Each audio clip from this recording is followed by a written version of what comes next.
O Senhor esteja convosco. Proclamação do Evangelho de Jesus Cristo segundo João.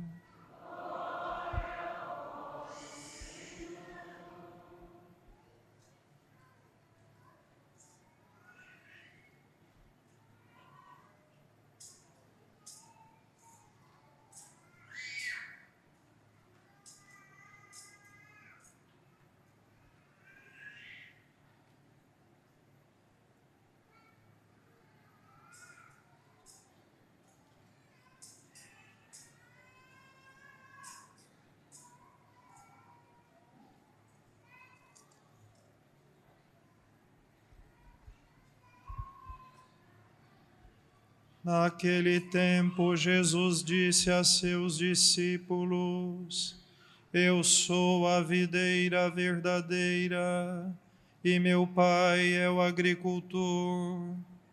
Todo ramo que em mim não dá fruto, ele o corta, e todo ramo que dá fruto, ele o limpa, para que dê mais fruto ainda. Vós já estáis limpos por causa da palavra que eu vos falei. Permanecei em mim, e eu permanecerei em vós. Como o ramo não pode dar fruto por si mesmo, se não permanecer na videira, assim também vós não podereis dar fruto, se não permanecerdes em mim. Eu sou a videira e vós os ramos.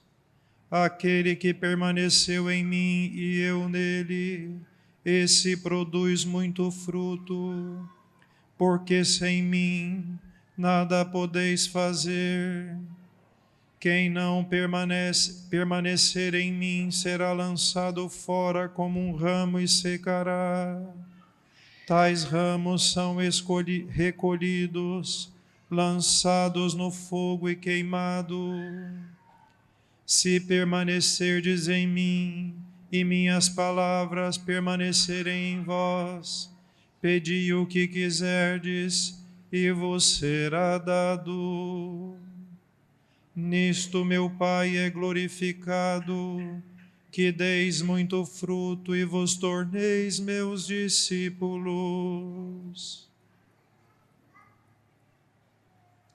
Palavra da salvação.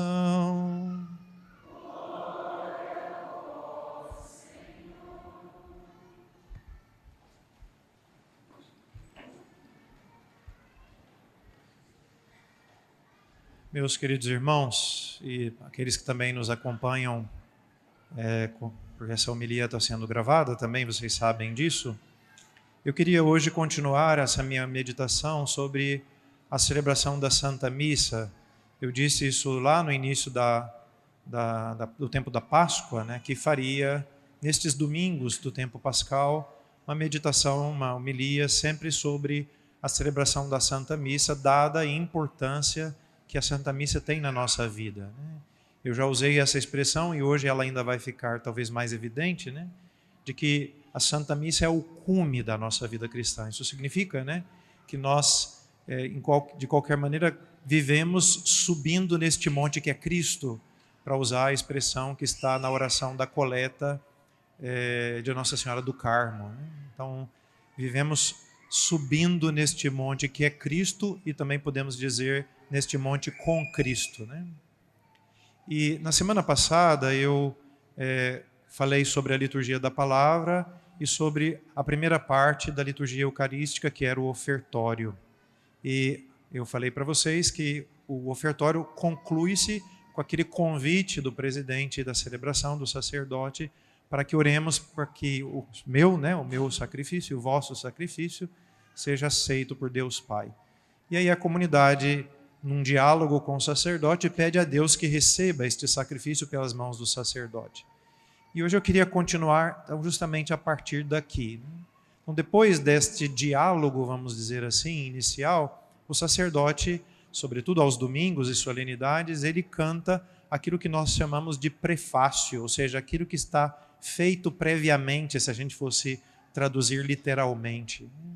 E, na verdade, o prefácio, de um lado, é uma grande oração, podemos dizer assim, mas, de outro lado, também é podemos dizer assim, uma grande reflexão que envolve elementos teológicos muito profundos, se pegássemos os prefácios, né, e os estudássemos com muito cuidado, veríamos que lá está expressa de uma maneira muito singular a nossa fé, não só naquilo que diz respeito à Santíssima Eucaristia, mas a todos os mistérios da nossa fé. Então, o prefácio serve justamente para nos introduzir no mistério celebrado. Em tempos específicos, em solenidades específicas, fica mais fácil ver essa relação do prefácio com o mistério celebrado. Agora, por exemplo, no tempo da Páscoa, como os prefácios eles são genéricos no sentido assim de que não dizem respeito propriamente à leitura e etc., às vezes a gente não consegue colher com tanta facilidade que aquele prefácio rezado está nos indicando algo desse mistério pascal. Mas comumente é assim, né? E o prefácio depois nos conduz ao canto do santo, né? Eu já havia falado sobre isso com vocês, né? Então a gente vai como que subindo, né, os degraus para atingirmos o momento máximo, que é aquele da consagração, né?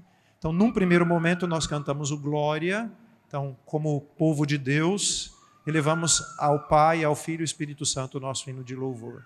Neste momento, nós vamos cantar o Santo, e como a gente ouve várias vezes, nós vamos nos unir aos anjos e aos santos.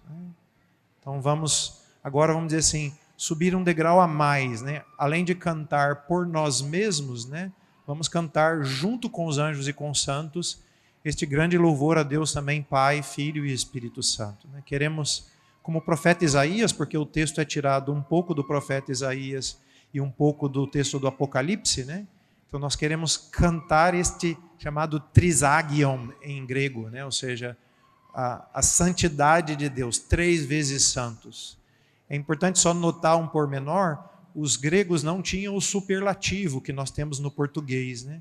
Então, ao invés de falar santíssimo, porque essa expressão não tinha para eles, então, para dar esta ideia superlativa, eles então repetiam a palavra 2 ou 3 vezes. Por exemplo, no texto bíblico, várias vezes aparece em verdade, né? Isto para indicar que é uma verdade verdadeiríssima, vamos dizer assim, para ser pleonástico, né? Nós cantamos este louvor a Deus reconhecendo a sua santidade, né? E aí, depois do santo, se abre uma grande oração que nós chamamos de oração eucarística,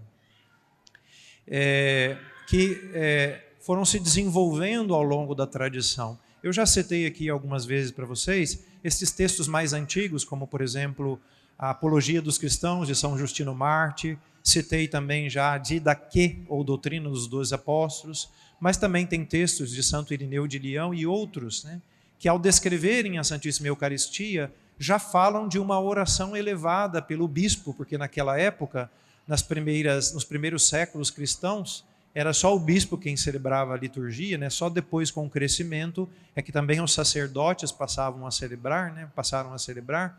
Então, é uma grande oração dita pelo bispo, dentro da qual se inseria o momento da consagração.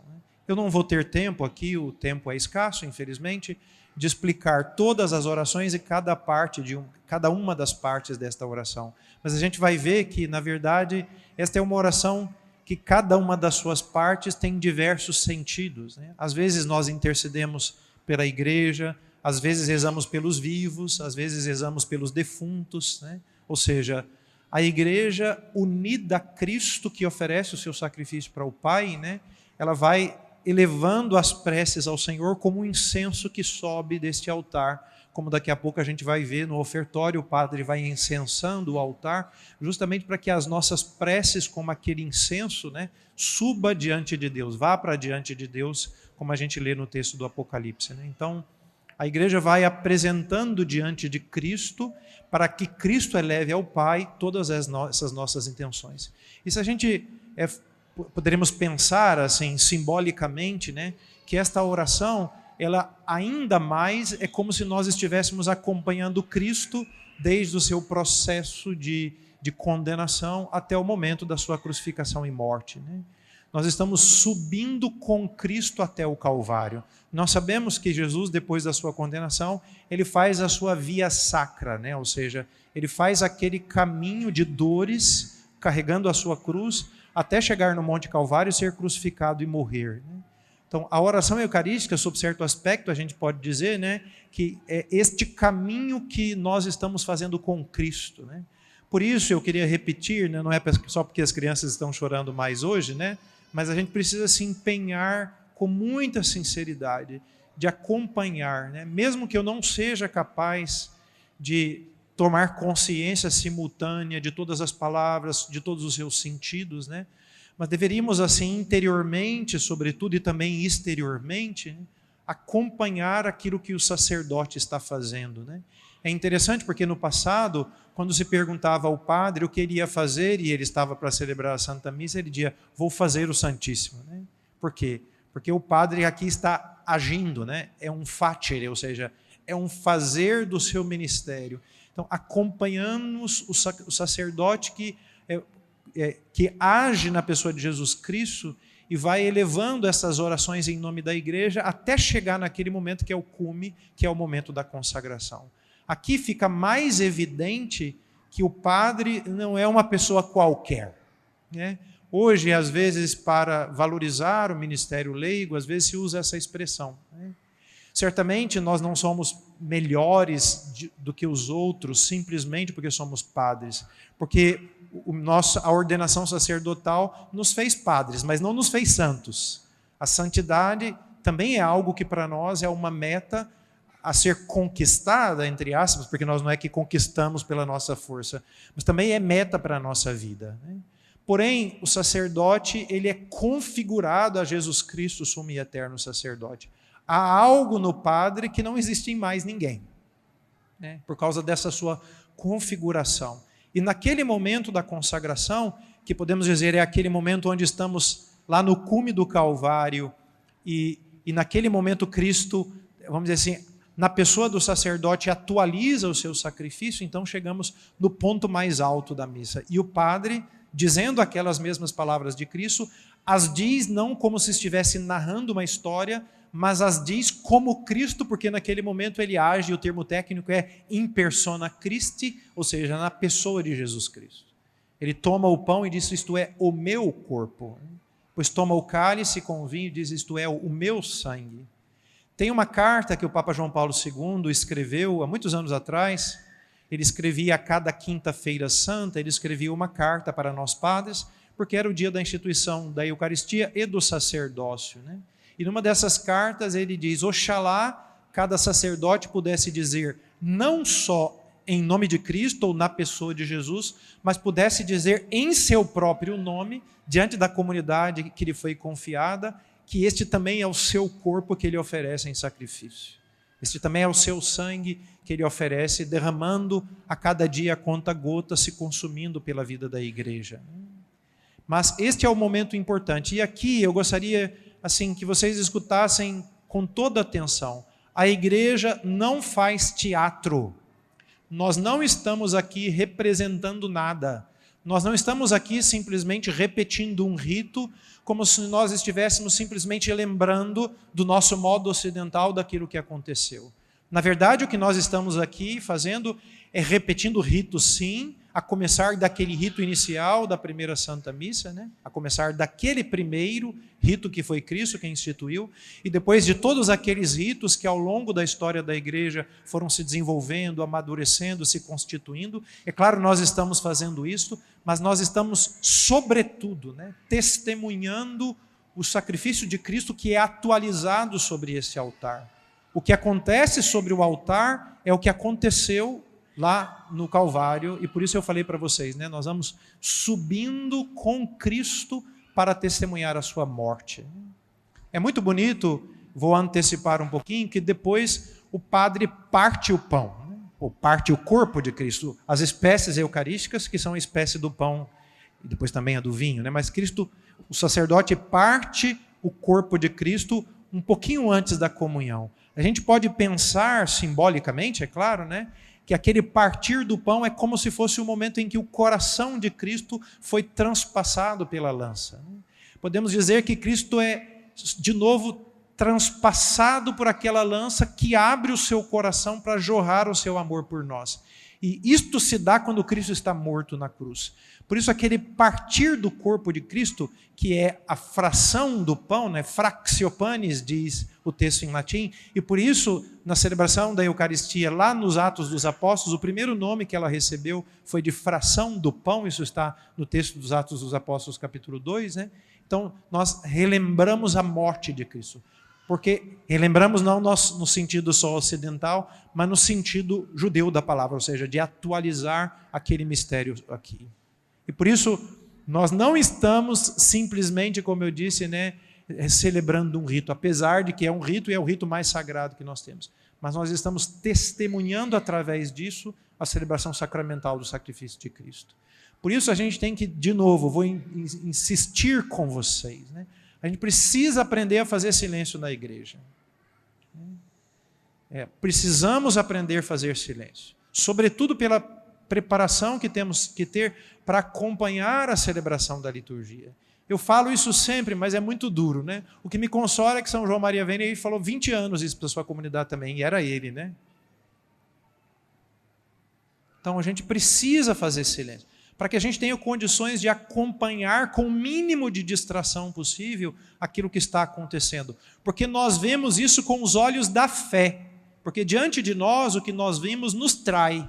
Como Santo Tomás diz lá no hino, né? Tatus, visus, gustus, intefalitur. Ou seja, o tato, a visão, o paladar, nesse momento entra em falência. E por isso a gente precisa de grande fé e de grande força interior para penetrar este mistério através deste véu que precisa ser rasgado diante de nós, como foi rasgado o véu lá no templo quando Jesus morreu. Então precisamos penetrar este mistério. E depois da consagração, a oração continua até que o sacerdote toma o corpo e o sangue de Cristo e elevando, como sacerdote do Antigo Testamento, que elevava a vítima ao Senhor, né, oferece ao Pai, né, o seu próprio Filho sacrificado. E a igreja por Cristo, com Cristo e em Cristo. Né? Porque o que nós fazemos é oferecer junto com o Senhor a nossa vida, nosso sacrifício, as nossas dores, as nossas fadigas, o nosso trabalho, os problemas que temos, as cruzes que nós carregamos, é a nossa vida unida de Cristo. Então, por Cristo, com Cristo e em Cristo. A vós, Deus Pai Todo-Poderoso, queremos elevar isto a Cristo. Queremos que a nossa vida seja elevada ao Senhor. E, em certa medida, também não é só uma oferta, mas é uma oferta que também é ação de graças. Eucharistei, em grego, quer dizer isso, né? Dar graças. Por isso, neste sacramento, por Cristo, com Cristo e em Cristo, estamos oferecendo este sacrifício ao Pai. E como daqui a pouco vamos entrar em comunhão com Cristo pela comunhão eucarística que nós recebemos, então tudo isso é concluído com a oração do Pai Nosso. Né? Cristo nos dá essa possibilidade de chamarmos Deus de Pai, o nosso Pai, né? O Pai Nosso. Nós podemos chamar Deus de Pai porque participamos da filiação divina que nos é dada por Jesus Cristo. E depois há uma série de orações, eu não vou conseguir falar sobre tudo porque o tempo vai se passando, né? E eu queria me deter depois num outro momento muito importante, que é enquanto a comunidade canta o Cordeiro de Deus, se lembrando daquelas palavras de São João Batista, mas também confessando a sua fé que nós estamos diante do verdadeiro Cordeiro que tira o pecado do mundo, né? Enquanto a comunidade faz isso, o sacerdote reza algumas orações que são chamadas secretas. Eu já falei dessa oração para vocês. Secreta porque ele diz silenciosamente, né? E o que ele vai fazer? Ele vai partir de novo um pedacinho do corpo de Cristo e vai fazer aquilo que se chama de commixtio, ou seja, uma mistura, né? Ele vai colocar o corpo de Cristo dentro do sangue de Cristo, né? Historicamente, este ato tinha um gesto muito importante. Eu falei para vocês que no início da história da igreja, eram os bispos que celebravam a Santa Missa. Existiam os presbíteros, mas eles participavam da missa com o bispo concelebrando aquela missa, e depois a comunhão era levada aos doentes, aqueles que não podiam estar naquele lugar, né? Com o passar do tempo, crescendo o número de comunidades, os presbíteros também, os sacerdotes, passaram também a celebrar a missa. Mas para mostrar a unidade que existia entre a missa do padre com a missa do bispo, né? O bispo celebrava a missa, depois um pedaço do corpo de Cristo da missa celebrada pelo bispo, ela levada para os outros lugares onde o padre celebraria. E aí aquela parte do corpo de Cristo da missa do bispo era colocado dentro do cálice do padre, para mostrar essa unidade de fé, né? E por isso se fazia esta commixtio, né? Ou seja, esta mistura entre aspas. Depois, claro, este rito foi suprimido ao longo da história da igreja, mas se manteve o gesto ritual. E nesta hora a gente precisa se lembrar também, né, simbolicamente. A morte, nós sabemos, é a separação da alma do corpo, né? Esta é a definição, inclusive filosófica, de morte, né? E naquele momento, eu disse, quando a gente faz a fração do corpo de Cristo, podemos pensar na sua morte. Quando o sacerdote coloca um pedaço do corpo de Cristo de novo com sangue e eles se unem, né? Nós podemos nos lembrar também, ou pensar no momento da ressurreição de Cristo, quando a sua alma de novo uniu-se ao seu corpo, né? E ele ressuscitou, voltou à vida depois da sua morte. E aqui há um elemento muito importante. Nós celebramos certamente o mistério do Calvário em cada Santa Missa. Por isso, São João Paulo II vai dizer que a missa é sacramento-sacrifício, né? Mas também, de um outro lado, na missa nós celebramos a ressurreição de Jesus. Porque se não fosse assim, nós comungaríamos, entre aspas, o seu corpo morto, que não seria verdade. Nós comungamos Cristo crucificado, ressuscitado, né?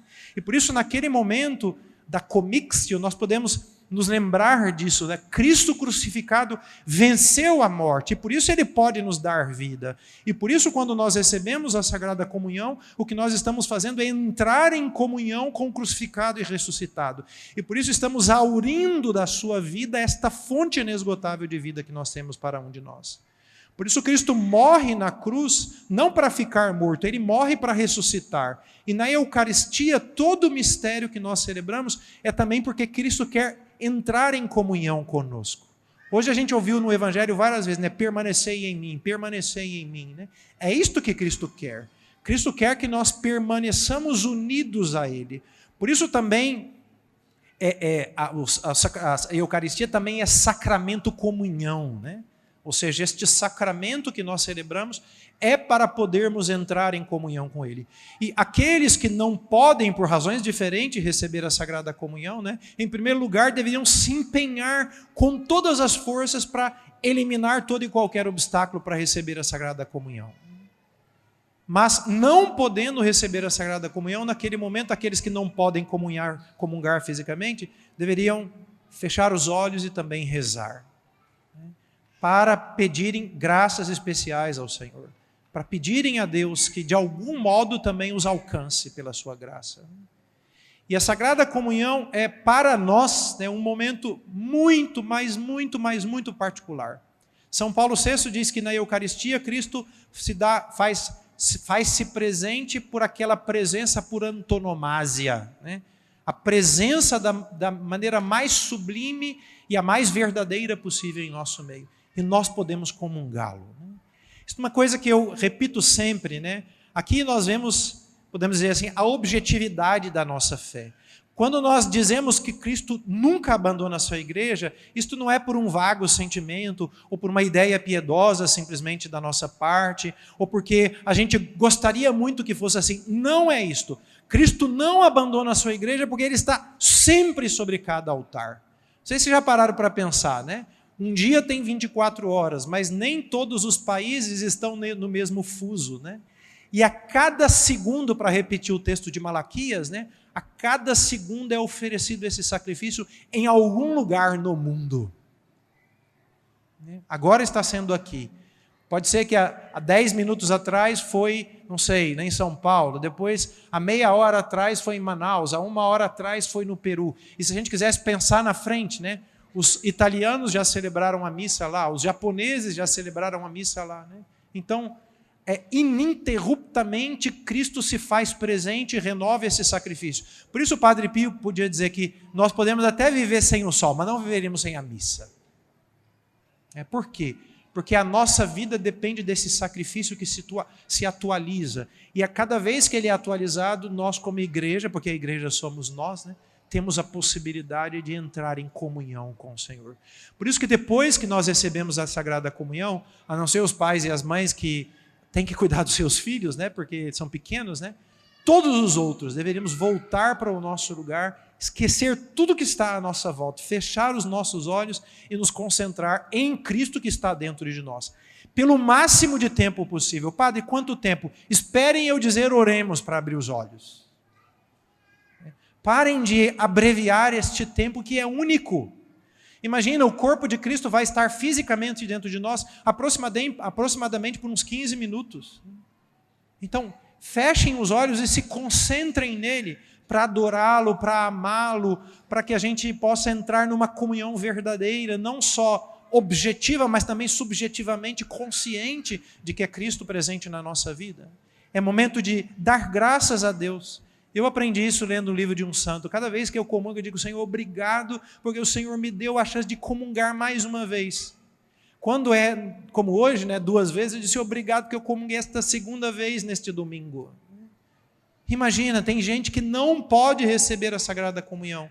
Às vezes por culpa própria, às vezes não é por culpa própria, porque não tem padre. E nós temos, graças a Deus, a Eucaristia celebrada a cada dia, em muitos lugares, em muitos horários. A possibilidade é enorme. Por isso, quando a gente recebeu o Senhor, obrigado, Senhor, porque o Senhor se dignou entrar dentro de mim. Domine, non sum dignus. Senhor, eu não sou digno de que entre em minha morada, mas Ele entra. Não há dignidade e mérito da nossa parte. E Ele entra na nossa vida, Ele nos ama. Ele entrou na casa das prostitutas e dos pecadores, porque Ele também vai entrar na minha casa. E por isso a gente tem que dar tantas graças ao Senhor naquele momento. Fechar os nossos olhos e esquecer. Claro, a gente não é treinado para isso, porque nós somos muito desfocados, eu já falei sobre isso para você. Mas então a gente tem que treinar para isso acontecer. Para eu ser capaz de ficar 5, 10, 20 minutos, não tem problema. Por isso aqui, normalmente na comunhão, eu peço para a gente não cantar música, fazer silêncio, para que a gente possa não se desviar de absolutamente nada e nos concentrar naquele que é a razão da nossa existência e de nós estarmos aqui. Estamos aqui por causa de Cristo. Bobo de vocês se viessem aqui por causa de uma outra questão. Estamos aqui porque queremos o Senhor na nossa vida. Então entramos em comunhão com Ele e permanecemos assim até o final. E depois o padre vai fazer a oração pós-comunhão, que normalmente é também uma oração que tem um sentido de ação de graças, né? Eu falei muita coisa, queria concluir agora a minha homilia dando só uma indicação, né? Comecem hoje, comecemos hoje, né? Você que também está em casa, que não vai ver essa homilia depois, ou que depois, né, vai participar da Santa Missa também. Comecemos hoje a nos empenhar para prestarmos mais atenção, acompanharmos mais o Senhor através dos gestos e sinais da liturgia, particularmente no momento da consagração, e ainda mais particularmente no momento que nós recebemos a Sagrada Comunhão. E se por alguma razão você não pode recebê-la, também feche os olhos e peça ao Senhor que de algum modo que você não sabe como e nem eu sei, o Senhor possa te dar alguma graça e que Ele entre na sua vida também. Louvado seja o nosso Senhor Jesus Cristo.